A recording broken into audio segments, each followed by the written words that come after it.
And today, you know, it's been pretty frustrating the past couple days. It's been pretty cold, at least for around here at negative 16, staying around there. My 7.3 IDI has not been running.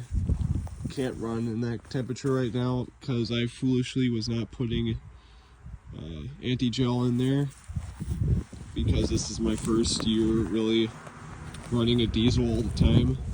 So they went over all that stuff, and what are these guys doing? They left the cap off. Anyways, first year like really running diesels, and you know, as things happen, they told us all about that stuff in school, and I just forgot about it because that was a few years ago. But anyways, so now it's got a full tank of diesel in it that probably is gelling up. I ended up putting some additives now in there because I know, but I don't know how well that's going to work after the tank's already been full without that stuff. And I already got a new fuel filter for it, and I filled it up and everything and put some anti-gel in there, and it's still, after it runs for about 5-10 minutes, it'll just start sputtering and dying, and the fuel filter light will come on. So it just still gelling up.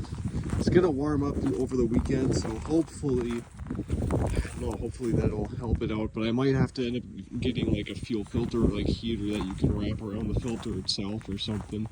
It's very annoying. But anyways, I now have to drive my second gen just through some of my main toolboxes in the back of that, and I just gotta do some work on this other chipper of ours, which is in much worse shape. This one's probably 10 years old, 11 years old. This one's a diesel engine. Gotta replace that down there. So that's what we'll be doing in this video. It's the lower feed roller bearing.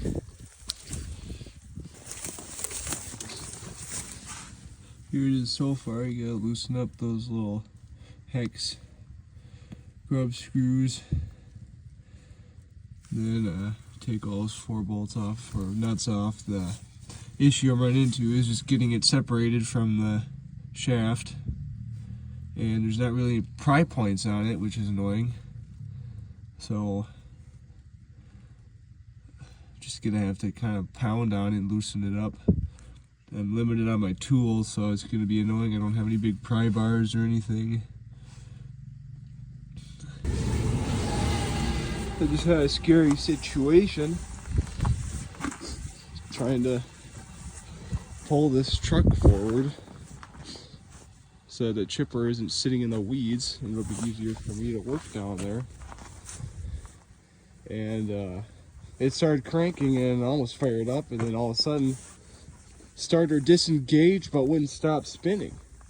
And I kind of was thinking, boy, this thing might catch on fire, burn the whole truck down. So I had to run and grab my first tool I could think of. I just grabbed my big adjustable wrench and took the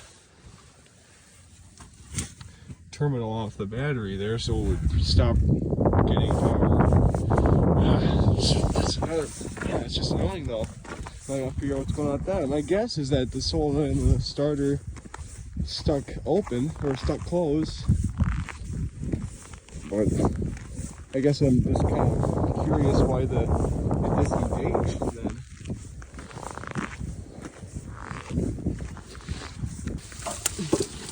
I think I figured out, you gotta come from the bottom, use a jack on this side, take some weight off those bearings, I think. So anyways, that's what I'm gonna try to do.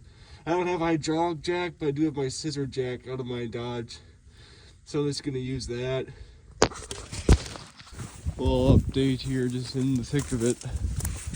This fighting and fighting and fighting with what I got. It's coming off, but boy oh boy.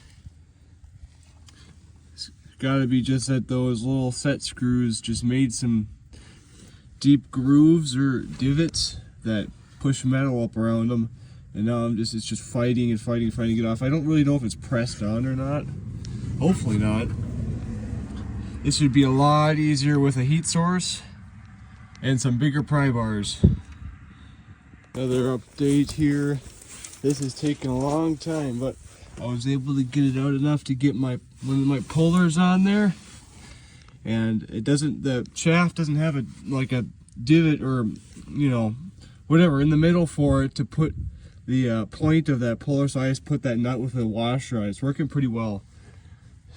So it's coming off. Well, here it is. This bearing is absolutely done. Terrible. It kind of looks like it didn't really get greased very much.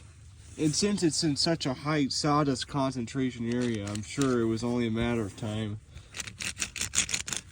But yeah, that is bad. Now we get to put this new one in. I'm just gonna have to clean up the metal surfaces, and my flathead's scraped up some of the metal. I'm gonna try and knock those burrs out, and maybe I'll sand down the shaft a little bit too and grease it up so this slides on maybe a little bit easier. I really hope that this does not have to be pressed on, because that would be a pain. Well, I got it cleaned up about as best I could with what I have. You can tell somebody did this before, because just show you over here actually. Looking at, I actually tried to smooth it over myself, but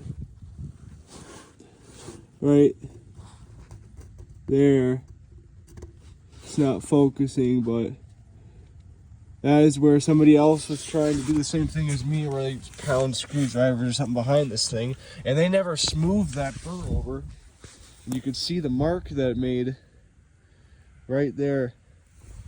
That's not from me.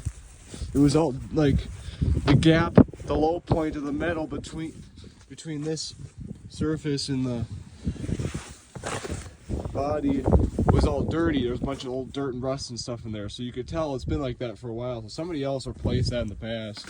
They didn't clean it out as good as I have just now, but I'm just gonna throw some grease in that shaft and then put this on. Alright, well, it's a little bit tight, but it went on. I was able to knock it on with my mallet enough to be able to get those nuts on. Then I could just tighten it all up. Well, that was the main thing to do today, thankfully. Just got a few other small things now. Got to replace the whip that's on this fender.